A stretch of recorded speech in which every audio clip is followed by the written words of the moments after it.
Akram call చేసి బాలరాజ్ని meet అవ్వాలని చెప్పడంతో అభినవ్ కొంత నర్వస్ అయ్యి బాలరాజ్ గారిని కలవాల్సిన అవసరం ఉందంటారా అని కంగారుగా అడిగాడు.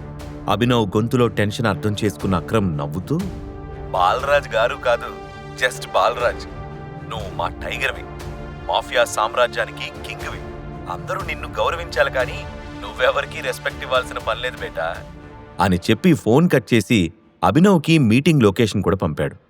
అక్రమ్ మాటలు అభినవ్లో ఎంత కాన్ఫిడెన్స్ పెంచాయంటే జూ వదిలి జంగిల్లోకి అడుగుపెట్టిన పుల్లా ఫీల్ అయ్యాడు. రెట్టించిన ఉత్సాహంతో రూమ్కొచ్చిన అభినవ్ పిజ్జా ఆర్డర్ పెట్టుకుని బెడ్ మీద పడుకుని సీలింగ్ వైపు చూస్తూ కాలు మీద కాలేసుకుని తల కింద చేతులు పెట్టుకుని ఆలోచిస్తూ మునుపెన్నడూ లేనంత ప్రశాంతంగా హాయిగా ఉన్నాడు. కొంచెంసేపు అవగానే డోర్ బెల్ మోగడంతో హుషారుగా వెళ్లి తలుపు తీశాడు. ఎదురుగా పిజ్జా డెలివరీ బాయ్ కంగారు పడుతూ, సారీ సార్, ట్రాఫిక్ వల్ల కొంచెం లేట్ అయింది. ఈ రీజన్ వల్ల నాకు రేటింగ్ తగ్గించకండి సార్, ప్లీజ్ సార్ అని జాలిగా మొహం పెట్టి అడిగాడు. అతన్ని చూడగానే అభినవ్కి తనని తాను చూసుకున్నట్టు అనిపించింది. ఎన్నోసార్లు డెలివరీ లేట్ అవ్వడం, కస్టమర్లతో తిట్లు తినడం, దానివల్ల రేటింగ్ పడిపోవడం జరిగింది. అందుకే డెలివరీ బాయ్ కష్టాన్ని ఇట్టే అర్థం చేసుకోగలిగాడు. వెంటనే జేబులో నుంచి 500 రూపీస్ నోట్ తీసిస్తూ, డోంట్ వరీ బ్రదర్, 5 స్టార్ రేటింగ్తో పాటు ఈ 500 కూడా తీసుకో అన్నాడు. కానీ సార్, మీ ఆర్డర్ వాల్యూ కూడా 500 రూపీస్ లేదు, అంత టిప్ అంటే అంటూ కాస్త చెమట తుడుచుకుంటూ బిడియంగా మాట్లాడాడు delivery boy. Delivery boy job ఎంత టఫ్గా ఉంటుందో నాకు తెలుసు bro. At the same time Lakshmidevi వెతుక్కుంటూ వచ్చినప్పుడు కాదనకూడదు. ఏమో, ఎవరికి తెలుసు, రాత్రికి రాత్రి నువ్వు కోటీశ్వరుడు అయిపోతావేమో అని ఉత్సాహంగా నవ్వుతూ అన్నాడు అభినవ్. అభినవ్ అలా ఎందుకు చెప్పాడో డెలివరీ బాయ్కి అర్థం కాలేదు కానీ చిన్న స్మైల్ ఇచ్చి మనీ తీసుకొని, థ్యాంక్ యూ సార్, మీరిచ్చిన కిక్తో ఇవాళ ఈజీగా ఇంకో 50 డెలివరీలేనే చేసేస్తా అని చెప్పి ఒక కొత్త ఎనర్జీతో అక్కడి నుంచి వెళ్ళిపోయాడు. సమయం చాలా వేగంగా గడిచిపోయి సాయంత్రం అయిపోయింది.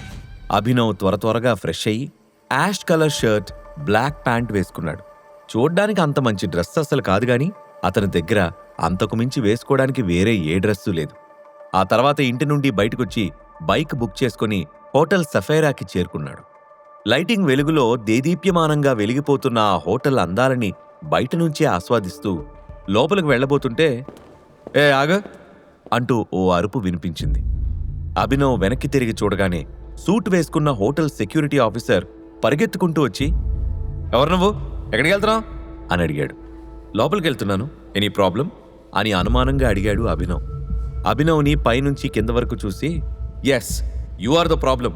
నీ వాలకం చూసుకున్నావా, నువ్వు లోపలికి వెళ్ళడానికి వీల్లేదు, బయటికి నడు అని ఎగతాళి చేశాడు సెక్యూరిటీ ఆఫీసర్. అతను తన బట్టల్ని చూసి జడ్జి చేస్తున్నాడని అభినవ్కి అర్థమైంది. నన్నెందుకు ఆపుతున్నావో తెలుసుకోవచ్చా అని పొలైట్గా అడిగాడు. నీలాంటి వాళ్ళకి సమాధానం చెప్పాల్సిన అవసరం నాకు లేదు, ఇక్కడ సీన్ క్రియేట్ చేయకుండా బయలుదేరు అని సెక్యూరిటీ అధికారి హెచ్చరించడంతో అభినవ్కి కోపం వచ్చింది. చాలా ఓవర్గా మాట్లాడుతున్నావు భయ్, నువ్వు అనవసరంగా గొడవ పడద్దు అని ఒక స్వీట్ వార్నింగ్ ఇచ్చాడు అభినవ్. నీ మొహం ఎప్పుడైనా అద్దంలో చూసుకున్నావా? ఇదేమన్నా నీ బాబుగాడు హోటలా నీకు సెల్యూట్ కొట్టి డోర్ తీసి లోపలికి పంపించడానికి? నిన్ను మెడపట్టి బయటికి తోయకముందే ఇక్కడి నుంచి వెళ్ళో అని సీరియస్గా బయటికి చేయి చూపించాడు. అతని మొండి ప్రవర్తన అభినవ్కి కోపం తెప్పించింది. కానీ అక్కడ తచ్చాడుతున్న జనం దృష్టి తన మీద పడకూడదు కాబట్టి సైలెంట్గా అక్రమ్కి ఫోన్ చేశాడు.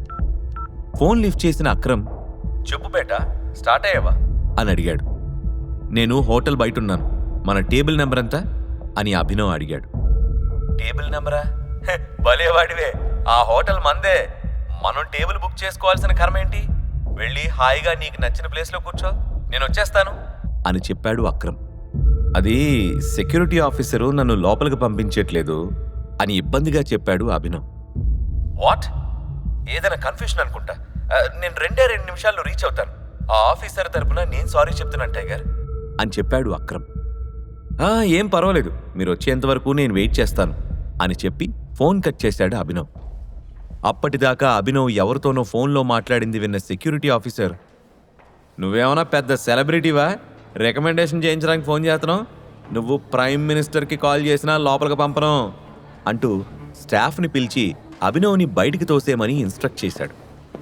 సరిగ్గా ఆ మూమెంట్లోనే ఏయ్ అటు చూడు నీ ఎక్స్ బాయ్ ఫ్రెండ్ అని ఒక ఎగతాళి స్వరం వినిపించింది. అటువైపు తిరిగిన అభినవ్కి దేవా, వైభవీలు కనిపించారు. అభినవ్ వైపు అసహ్యంగా చూస్తూ, ఛీ, ప్రశాంతంగా రిలాక్స్ అవుదామని వస్తే వీడేంటి దిష్టిబొమ్మలాగా అని పొగరుగా అంది వైభవి. నోరు అదుపులో పెట్టుకో వైభవి, ఆ రోజు నీ చెంప పగలగొట్టకుండా వదిలేసి తప్పు చేశాను. ఇంకొక్క మాట ఎక్స్ట్రా మాట్లాడితే నీ ఎత్తుపళ్ళు రాలిపోవడం ఖాయం అని కాలర్ ఎగరేసి వార్నింగ్ ఇచ్చాడు అభినవ్. ఎంత పొగర్రా నీకు? డెలివరీ జాబ్ పోయిందని ఇక్కడ సెక్యూరిటీ గార్డుగా పనిచేయడానికి వచ్చావా అని పళ్ళు కొరికాడు దేవా. అసలు నీ ప్రాబ్లం ఏంట్రా? అక్రమ్ సార్ కాల్ చేస్తేనే ఇక్కడికి వచ్చాను అని తెలిస్తే నువ్వు గుండాకి సస్తావు అని ఎదురు సమాధానం చెప్పాడు అభినవ్. ఏంటి, అక్రమ్ సార్ పిలిచారా? అది సంగతి. నువ్వు ఎలాగో ఆయన పాత డ్రైవర్ కొడుకు కదా, నీ జాబ్ పోయిందని తెలిసి డ్రైవర్గా పెట్టుకుందామని పిలిచుంటారులే అని ఎగతాళి చేశాడు దేవా. సరిగ్గా అప్పుడే కార్ హార్న్ గట్టిగా వినిపించింది. అందరూ చూస్తూ ఉండగానే జాగ్వర్ కార్లో నుంచి white and white kurta pyjama వేసుకుని దిగాడు అక్రమ్. అతనితో పాటే మరొక మనిషి కూడా ఉన్నాడు. చూడ్డానికి పొడుగ్గా ఫిట్గా ఉన్న అతనికి 50 ఏళ్లంటే ఎవ్వరూ నమ్మరు. ఈ మధ్య వస్తున్న తెలుగు సినిమాల్లో స్టైలిష్ హిందీ విలన్ లాగా ఉన్న అతనే బల్కంపేట్ బాలరాజ్. పైకి కనిపించడానికి మాత్రం బిజినెస్ మ్యాన్ బాలరాజ్, తేడా వస్తే మాత్రం బల్కంపేట్ ఎల్లమ్మ తల్లి సాక్షిగా శాల్తీ లేపేస్తాడు. అభినవ్ దృష్టి మొత్తం బాలరాజ్ పైనే ఉంది. అక్రమ్ కోపంగా, అసలు ఇక్కడేం జరుగుతుంది అని సెక్యూరిటీని ప్రశ్నించాడు. ఆ సమయంలో కారు దగ్గరే ఫోన్ మాట్లాడుతూ ఉన్నాడు బాలరాజ్. సారీ సార్, ఈ దొంగ రాస్కెలు లోపలికి వెళ్ళడానికి డ్రామా క్రియేట్ చేస్తున్నాడు. కస్టమర్లతో కూడా గొడవ పడుతున్నాడు. నేను అతన్ని లోపలికి వెళ్లకుండా ఆపుతున్నాను సార్ అని వినయంగా చెప్పాడు సెక్యూరిటీ ఆఫీసర్. అక్రమ్ అతడి వైపు కళ్ళెర్ర చేసి చూస్తూ, how dare you call him a thief? అతన్ని లోపలికి వెళ్లకుండా ఆపమని నీకెవరు చెప్పారు? తను నా గెస్ట్ అని చెప్పి అభినవ్ వైపు తిరిగి, అంతా ఓకేనా అని అడిగాడు. తాను చేసిన తప్పేంటో వెంటనే రియలైజ్ అయిన సెక్యూరిటీ ఆఫీసర్ అభినవ్కి సెల్యూట్ కొట్టి డోర్ తీశాడు. అభినవ్ మౌనంగా తలోపగానే మళ్లీ సెక్యూరిటీ ఆఫీసర్ వైపు తిరిగి, you are fired, get lost from here అని గట్టిగా అరిచాడు అక్రమ్. ఆ అరుపుకి కొన్ని సెకండ్ల పాటు పెద్ద నిశ్శబ్దం అలుముకుంది.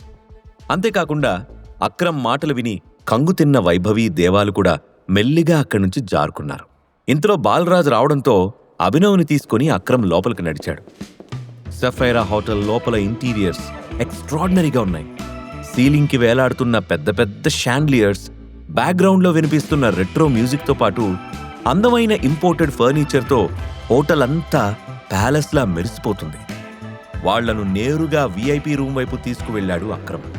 ఈ ప్రశ్నలకు సమాధానాలు తెలుసుకోవాలంటే నెక్స్ట్ ఎపిసోడ్ వినాల్సిందే. క్రింద ఇచ్చిన లింక్ ని క్లిక్ చేసి పాకెట్ FM యాప్ ని ఇన్స్టాల్ చేసుకోండి. Stay tuned to Pocket FM.